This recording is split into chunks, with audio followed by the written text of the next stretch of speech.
YouTube, what is going on? It is your boy GZTV back with another video, and in this video the regular season is rolling around. I think it starts on Monday of next week. It starts in a couple days, maybe 2 or 3 days. It's either Monday or Tuesday, I'm not really sure, but we have the regular season rolling up, so you know what that means. We're going to be doing a NBA preseason right before the season prediction. We're going to be going over individual player awards. We're going to be going over who's going to win the NBA Finals. We're going to be going over, the standings for each conference, like how I think each team ranks. So yeah, that's pretty much about it. I'm going to get into it. We're going to start with the individual awards, what I predict. So yeah. This prediction should come as no surprise to anyone, but I have my first prediction, the Rookie of the Year this year, is going to be Victor Wembanyama. I mean, he is truly incredible. I know the preseason doesn't really say a lot about an NBA player, but man, we're talking about Victor Wembanyama. Oh man, he's gonna be incredible. He's an eighth wonder of the damn world. We haven't really seen a guy like this, probably ever in NBA history. I mean, he's insane. I don't know. He's going to revolutionize the game. I think he's going to have a pretty good career, but first stop is Rookie of the Year, and I think he's got that. I don't see any hype from the other rookies, overtaking this guy. I'd be very surprised if he doesn't win it. And I think for the Most Improved Player of the Year award, I'm going to have to predict that Alperen Sengun, however you say his name, is going to come out and win this. It's a really weird, I know it's a really random prediction, but this guy is a magician. If you saw some of his years he's had, or some of his games he's had, he's a really good player. He has a lot of potential in this league. I would say other candidates could be Jordan Poole, I don't know, man. I think Alperen Sengun, maybe like Paolo Banchero could possibly win it. I don't know. He had a pretty stellar rookie year. I'm going to give this to Alperen Sengun. I don't think that's a ridiculous prediction at all. I think a guy like maybe Devin Vassell could get it too. You never know. So yeah. Up next, I have the Sixth Man of the Year award, and I am predicting that Bobby Portis is going to win the Sixth Man of the Year award. I don't think he is starting, obviously. I mean, they have Giannis, they have Brook Lopez in their front court, and obviously like Chris Middleton, Damian Lillard, and probably Pat Connaughton will run. But man, Bobby Portis last year is one of the best bench players in the league. And if it wasn't for, Malcolm Brogdon putting up 20 points in a lot of games, I mean, he probably would have won the award, and I feel like he is going to win it this year. I think Bobby Portis is a really good candidate for that. So yeah, I don't really have any explanations. He's really consistent, plays good in the place of others, and yeah. Next, we have Coach of the Year. I think Mark Diagboelt of the Thunder is going to win it. This is a bit of a shaky prediction. I was kind of going through my picks, and I was like, okay, maybe this one won't happen. I don't know. It's a little bit of a strange one for me. Because, I mean, you have a team that's probably not going to... I don't know if they're going to make, like, the guaranteed playoffs this year. They're definitely going to be a play-in team. But I don't know. I feel like this Thunder team has so much potential, and if this guy can coach this team right, I think it could turn out to be a great year for coaching for this guy. And he's pretty young, I think, I want to say. I don't think he's super young, but, like, for an NBA coach, I would say he is. There's a fucking spider on the wall. But, yeah, I think... Yeah, he could win it. I think like Mike Brown could win it for the Kings. There's a lot of candidates. I feel like the Coach of the Year award should go to a guy that impresses the league, not just like the best team in the league. So there you have it. And for Defensive Player of the Year, I know Marcus Smart just came off winning it, and he's on the Celtics, but I'm going with another Celtics guard. We're going with Jrue Holiday. He took over for Marcus Smart. I think he's going to do great things for his defense. You see the role that Marcus Smart played. Jrue Holiday is going to do that, but more. So I think this is Jrue Holiday's year to win it. I know he's gotten close. He's definitely made some defensive teams. I'm giving it to Jrue Holiday this year. So yeah, I don't think there's much of an explanation needed here. I mean, you could predict a guy like Giannis. You could predict a guy like AD, Jaren Jackson, Brook Lopez. Guys like that. Jaren Jackson won it last year. Marcus Smart 2 years ago. My fault. But yeah, I got Jrue Holiday, man. I feel like it's his time to win it. And I'm not sure how bold this prediction is, but I got the MVP going to... I mean, I had two options. I thought it was going to either be Jimmy Butler or Anthony Davis, and I'm kind of leaning in the Anthony Davis direction. He has had such a good tenure with the league. Obviously, Jimmy Butler has as well. And who knows, Jokic or Giannis could come back and win it again. I don't think Embiid's going to win it again. Guys like Luka Doncic and possibly even Jason Tatum or maybe even a guy like Anthony Edwards, Devin Booker. There's a lot of guys that could possibly win it this year. But Anthony Davis, if he can stay healthy, I think he's winning MVP. When he's healthy and he can play a long stretch of games, he plays at an MVP level, easily a top 5 player in the NBA at all times when he's playing like healthy. But if he gets injured throughout the year, then I'm probably going to switch my prediction to Jimmy Butler, because Jimmy has been amazing. I know he's not that good of a regular season player, but I think it's one of these two guys' times to win it. And I don't like to really have that mentality, because it's not like you should spread it out. It's not like, oh, let this guy have his turn at the reward. You have to actually earn it. But yeah, it'd be cool to see Anthony Davis win, so I'm going with him. It's going to be a really long video, but my prediction for the NBA Finals champions this year, I really want to go with my Celtics. I feel like it could be their year. There's nothing wrong with saying that they could win the finals, but I just think the Bucks are going to win it. I feel like Damian Lillard is going to be playing harder than ever. He's going to have more grit than anyone in the damn NBA. He's going to win it bad. He's going to help the Bucks win it. Obviously, they still have Giannis. They still have a really solid lineup. But yeah, I think the Bucks are going to win the championship this year. And I think Damian Lillard's walking out with Finals MVP. It's only right, for his first NBA championship, for him to be the Finals MVP. And if you disagree with any of these predictions, just let me know in the comments. But I believe that is it for the individual / NBA Finals champions predictions. Now let's get on to the standings. Okay, so I have all the Western Conference teams pulled up. We're going to start with the West. I'm going to rank them pretty briefly, 15 to 1 type of deal. So yeah, let's just get into it, go team by team.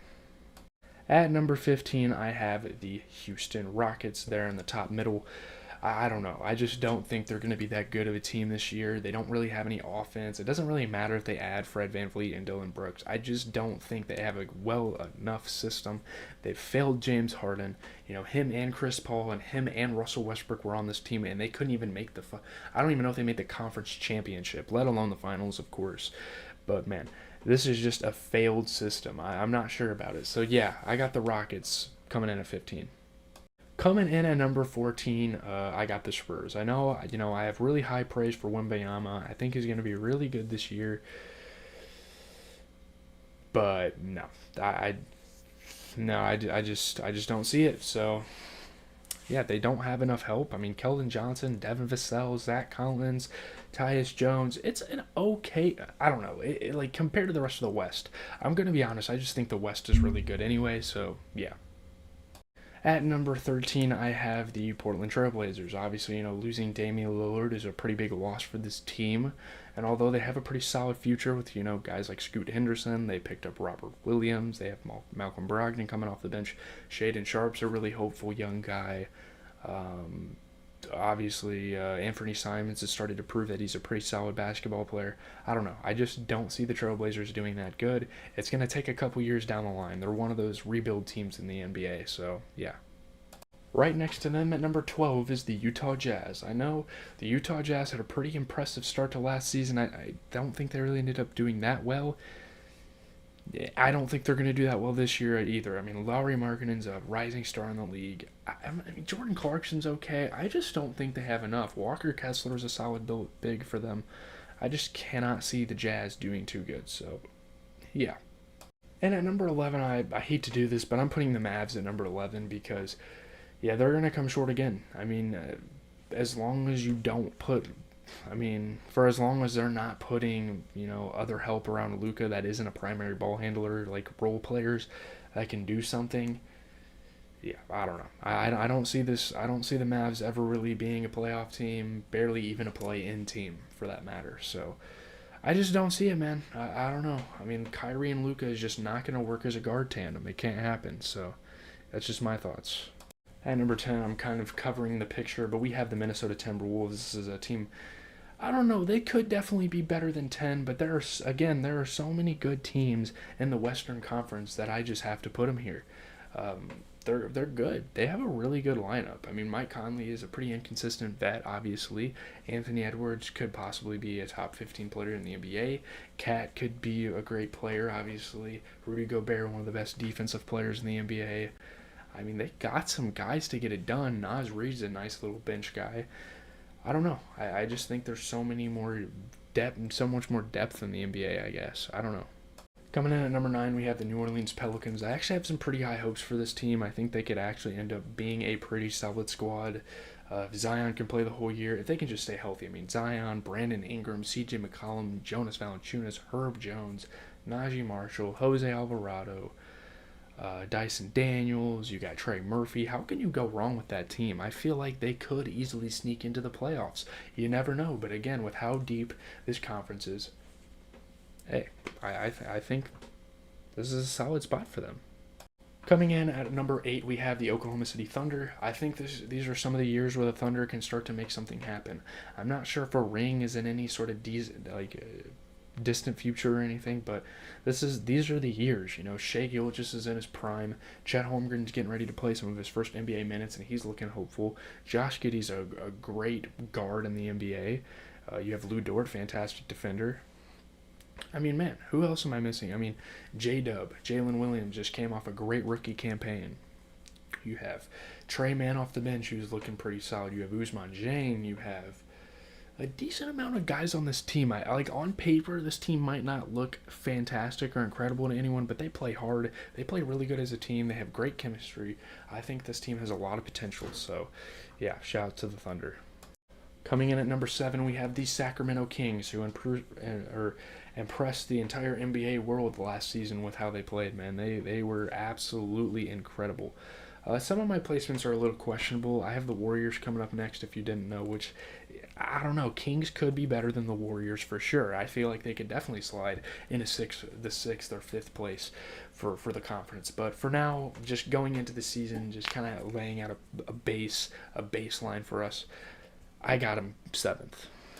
And yeah, coming in at number 6, we have the Golden State Warriors. This makes the guaranteed playoff bracket. I think Klay Thompson's going to have a comeback year. I think he's going to play really good. Draymond Green's going to continue to fill a role. Kevin Looney's going to establish himself as probably one of the best rebounders in the NBA. Steph Curry. And as I'm going with these teams, I can start, making some predictions about actual players too. Steph Curry's going to continue to be on a consistent level. We might see a couple breakout games from a guy like Jonathan Kuminga. Obviously, Andrew Wiggins should be able to stay consistent. Yeah, this isn't bad, man. I feel like the Warriors could easily be 6th. I don't think that's too ridiculous. So yeah, I have the Memphis Grizzlies at 5. I think they could easily be way better. It's just the fact that the turmoil with the whole, like, recovering from the drama with Dylan Brooks, recovering from the drama with Ja Morant. This is a team just full of controversies, and yeah, I don't know. Marcus Smart, Derrick Rose, and Ja Morant being on the same team too. I'm not sure how those guards will really help each other out. Desmond Bane's going to be a fantastic three-point shooter once again. You have a great defender in Jaren Jackson. Brandon Clark will be nice off the bench. Hopefully Steven Adams can actually play a whole season of NBA basketball. You got guys like Santi Aldama. You got Konkar off the bench. Some overseas guys that are playing pretty decent for them. Luke Kennard's a great fill in a role shooter. So they're not bad, I guess. And I'm not sure how crazy this is, but I have the Los Angeles Lakers placing 4th in the West. I think they have a lot of really good pieces around them now. They just picked up, Jackson Hayes. I can't think of who all they picked up. I know they got Jackson Hayes. Obviously, AR-15 and guys like Rui proved to be great pieces for the team. LeBron and AD are going to be playing fantastic as always. No more load management. That's been kind of a problem for that Lakers team. Not a lot of chemistry has been established. I think D'Lo is still going to be a pretty mediocre point guard. I feel like his career's kind of went down and is kind of plateauing a little bit. I don't know. I still think they'll be 4th. I think LeBron and AD are just too good, and yeah.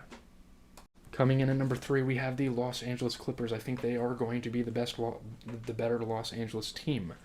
This is a year where they're trying to eliminate that load management stuff where you just can't rest.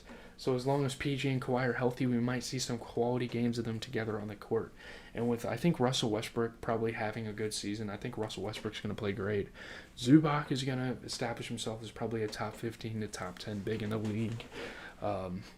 They picked up a great bench player in Bones Highland, who I thought of picking as my sixth man of the year. I think he's going to be great off the bench. They still have, I think no, they don't have Norman Powell. I can't think of who else they have, but they're a really good team. I mean, that big three of Russ, Kawhi, and PG, it shouldn't go wrong. It has for a year or so now, but yeah, we'll just have to see. Coming in at number 2, we have the Phoenix Suns. I just think, regular season wise, this team's going to play superb. I'm not sure about when it comes to playoff time how they're going to do. But, KD, D-Book, Josh Okogie, Bradley Beal, Yusuf Nurkic is a really good starting five. That is easily a top 3 to top 5 starting five in this NBA. I mean, it's amazing. And obviously off the bench, they have Drew Eubanks, I think. Why can't I think of teams right now? I don't know. They have an okay bench. I guess it's not great. Bol is going to be pretty cool to see off the bench. I think he's going to get some quality minutes. But, yeah, there you have it. I knew exactly who I wanted coming in at number 1 going into this video, and that's the Denver Nuggets. I mean, they just came off a championship. They have probably the best chemistry in the entire NBA. They have a really solid squad on them. I mean, we're talking Jamal Murray, AG, Michael Porter Jr., AG, Michael Porter Jr., Jokic, Jamal Murray, MPJ. I mean, like, guys like Jeff Green, guys like... it's a really good team. Again, I can't think of players right now. I think they might have Thomas Bryant, which is actually insane. So, yeah, I don't know if I don't think they're going to win the finals, obviously, based on my predictions again. But hey, they're still going to be a really good team. So yeah.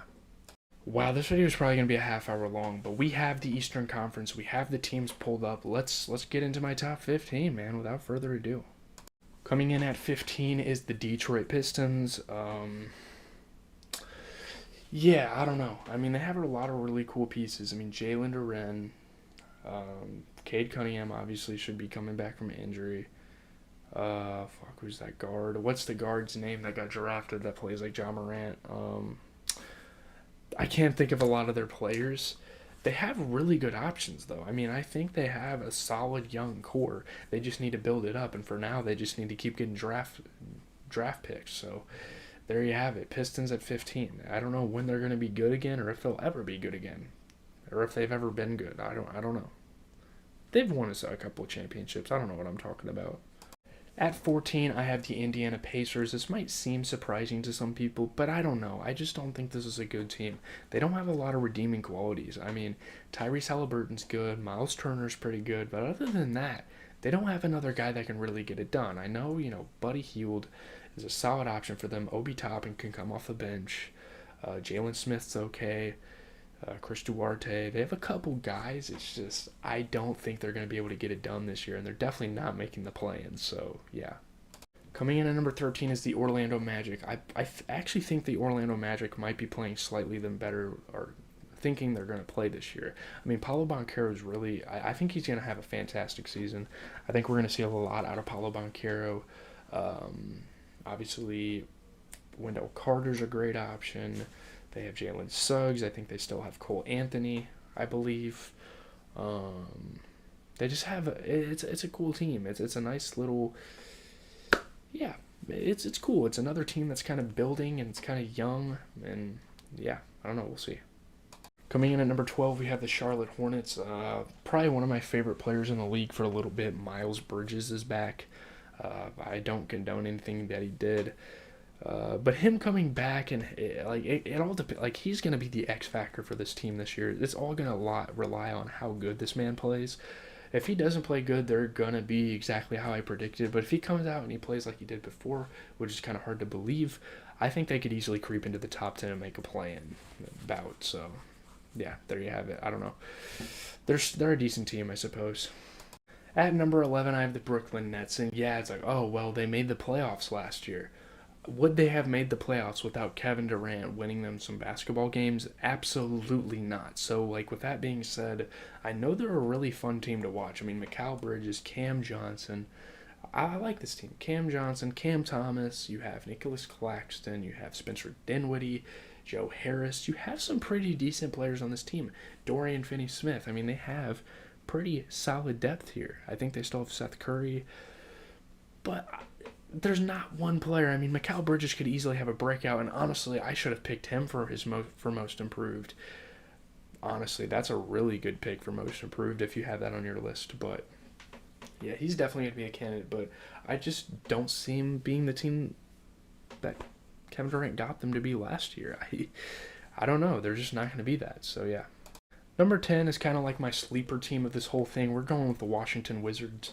I think Jordan Poole and Kyle Kuzma is going to make a fantastic duo. They have other players around them. I mean, think of Monte Morris, think of Daniel Gafford, Denny Avdia, Corey Kispert's going to be okay. I think they might still have like Ish Smith maybe. Those guys aren't fantastic by any means, but I think the Wizards definitely have some pretty solid basketball players. I'd have to look at their roster again, but I think they can make a play-in this year, and I'm almost rooting for them too. That's like, besides the Celtics, that might be one of my favorite teams in the West for this season. So yeah. Coming in at number 9, we have the Toronto Raptors. I think at this point they were just happy to have that legacy championship with Kawhi Leonard, and they're kind of done being a contender for a title. But I think they will at least contend for a play-in spot. They got some pretty solid pieces around them. I'm not sure what they're going to do without Fred VanVleet. I feel like that's a pretty big hole to fill. They still have Spicy P. They still have Scotty Barnes. I think they traded for Jakob Poeltl. Yeah, I think they still have him. Banton maybe's on that team. I can't. OG Anunoby, Malachi Flynn. They're okay, I guess. Yeah, 9's okay. I think they're just going to be okay this year in the play-in. So yeah, they're in a weird spot, to be honest. At number 8, we have the Chicago Bulls. Yeah, they're probably not going to be contending for a championship anytime soon, but one thing you can always say is they're at least going to make the play-in. I don't think they're bad enough to get popped out of the play-in. Obviously, this whole DeMar DeRozan, Zach LaVine, Vucevic tandem didn't work as well as this team thought, and hopefully Lonzo Ball can come back to play basketball soon. But yeah, I mean, they still have developing guys like Ayo Dosunmu. They have Patrick Williams. I mean, Alex Caruso's on this team. I don't know how I feel about him, but they have Andre Drummond, I think, too, off the bench. It's not a bad team. It's just not a team that's going to really be contending with this current lineup. So, yeah.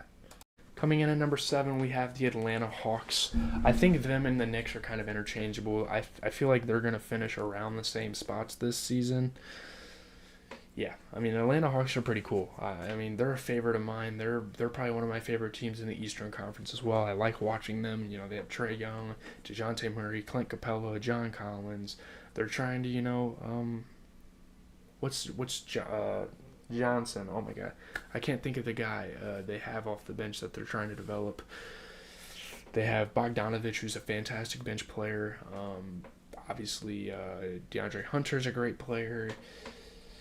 Yeah, I think the Hawks are going to be good. They might win a series in the playoffs even if they're lucky. So yeah. Again, this picture's cut off, but number 6 for me is going to be the New York Knicks. They don't have enough to make a far push in the playoffs. They just don't. I mean, Julius Randle can pop off for 40. You know, Jalen Brunson can get damn near 30 a night. You have Emmanuel Quickley starting to fill a great role for this team. But guys like Evan Fournier and Mitchell Robinson, that's not enough. You can't have guys like that on your team and expect to win. Isaiah Hartenstein and Mitchell Robinson are your 2 bigs. I just don't see a team with those 2 bigs doing all that. I mean, Josh Hart and Dante DiVincenzo, I like the Nova tandem. I think that's going to make for some great team chemistry, but I just don't think this is going to be that good of a team. Obviously, Quentin Grimes is kind of like a rising star too, but no.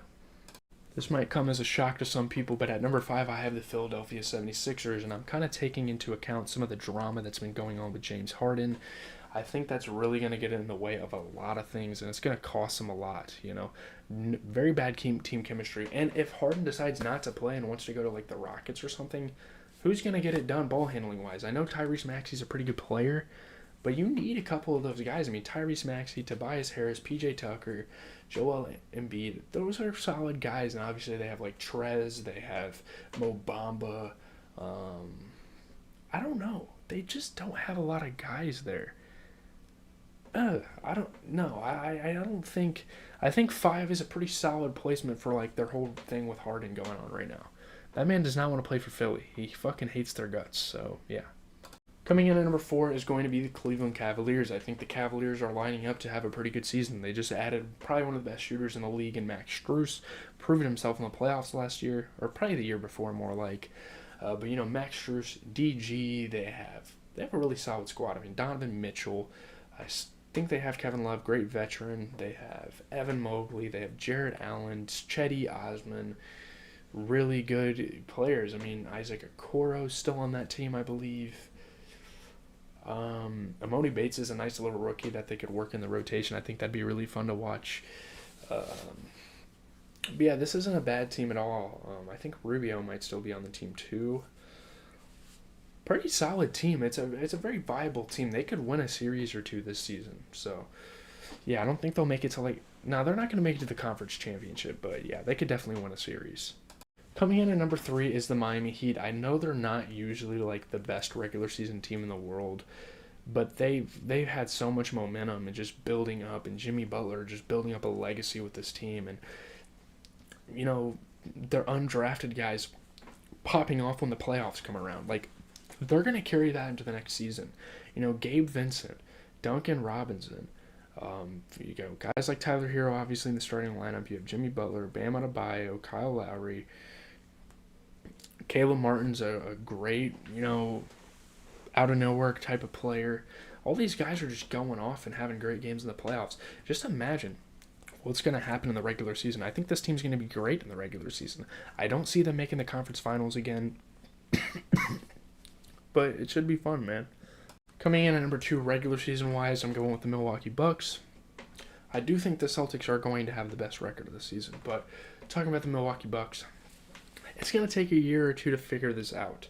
I don't think Damian Lillard and Giannis are just going to automatically come on this team and just snap right off the rip. I don't see that happening. It's going to take some time to get used to each other, wanting to handle the ball.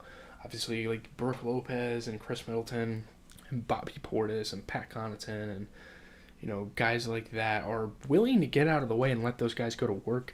It's just going to be about how those guys can figure out how to play each other, and they're going to or play with each other, and they're going to have all regular season to do that. And my prediction is they are going to figure it out by the playoffs, and they are going to win the championship. So yeah. Coming in at number one for the Eastern Conference. Well, this is just regular season records, obviously. We're talking about the Boston Celtics.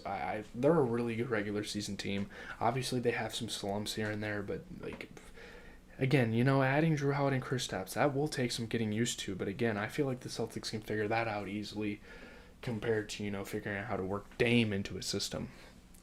I don't know. But obviously, you still have the establishment of Al Horford, Jaylen Brown, Jason Tatum. We still have Luke Cornett. We still have Pritchard. We just drafted Jordan Walsh. We picked up O'Shea Brissett. The Celtics are probably one of the most underrated teams in terms of, off-season stuff. We did a lot. I mean, drafting Jordan Walsh was awesome. Obviously, picking up Drew Holiday and Kristaps and picking up O'Shea Brissett is super overlooked. Yeah, we're going to be a really good team in the regular season. I just don't think we'll get it done in the finals. So, yeah, I'm out, guys. I'm just going to do my outro right here. Hopefully you guys enjoyed the video. That's the entirety of my regular season awards/finals. Pretty much like my full season predictions for you guys. I'm out. Peace.